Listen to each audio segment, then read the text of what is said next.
बगुला भगत और केकड़ा पंचतंत्र की कहानी। एक वन प्रदेश में एक बहुत बड़ा तालाब था। हर प्रकार के जीवों के लिए उसमें भोजन सामग्री होने के कारण वहां नाना प्रकार के जीव, पक्षी, मछलियां, कछुए और केकड़े निवास करते थे।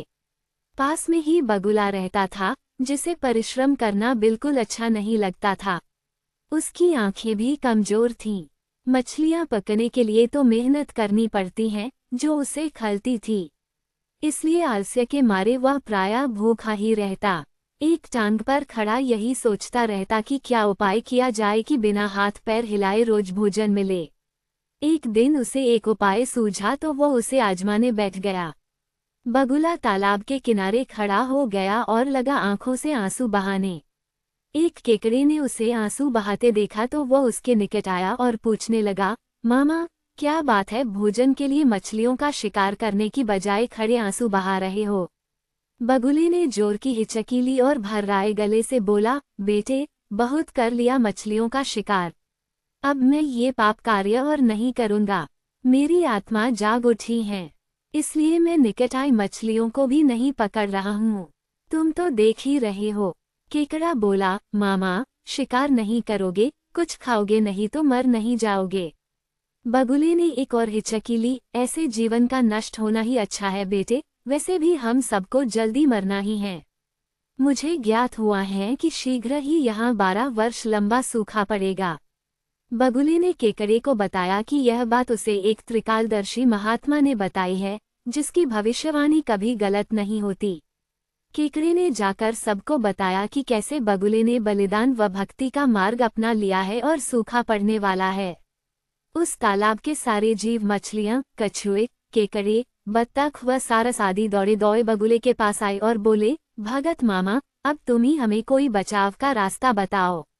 अपनी अक्ल लड़ाओ, तुम तो महाज्ञानी बन ही गए हो। बगुले ने कुछ सोचकर बताया कि वहां से कुछ कोस दूर एक जलाशय है जिसमें पहाड़ी झरना बहकर गिरता है। वो कभी नहीं सूखता। यदि जलाशय के सब जीव वहां चले जाएं तो बचाव हो सकता है।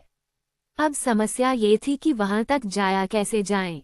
बगुले भगत ने ये समस्या भी सुलझा दी। मैं तुम्हें एक एक करके अपनी पीठ पर बिठाकर वहां तक पहुंचाऊंगा, क्योंकि अब मेरा सारा शेष जीवन दूसरों की सेवा करने में ही तो गुजरेगा।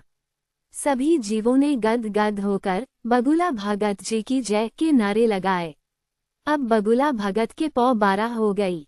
वह रोज एक जीव को अपनी पीठ पर बिठाकर ले जाता और कुछ दूर ले जाकर एक चट्टान के पास जाकर उसे उस पर पटक कर मार डालता और खा जाता। कभी मूड हुआ तो भगत जी 2 फेरे भी लगाते और 2 जीवों को चट कर जाते। तालाब में जानवरों की संख्या घटने लगी।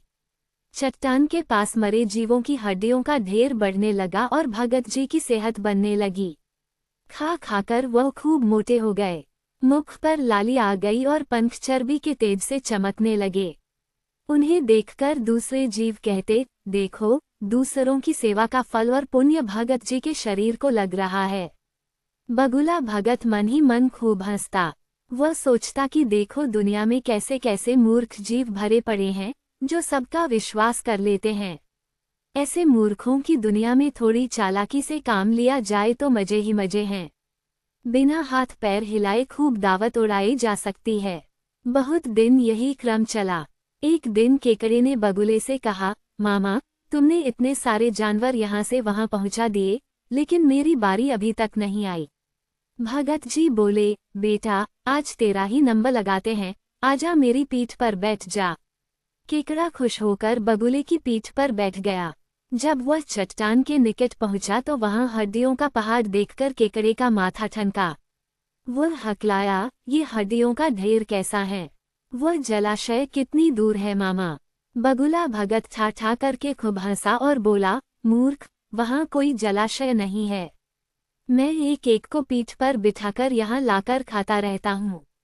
आज तू मरेगा। केकड़ा सारी बात समझ गया।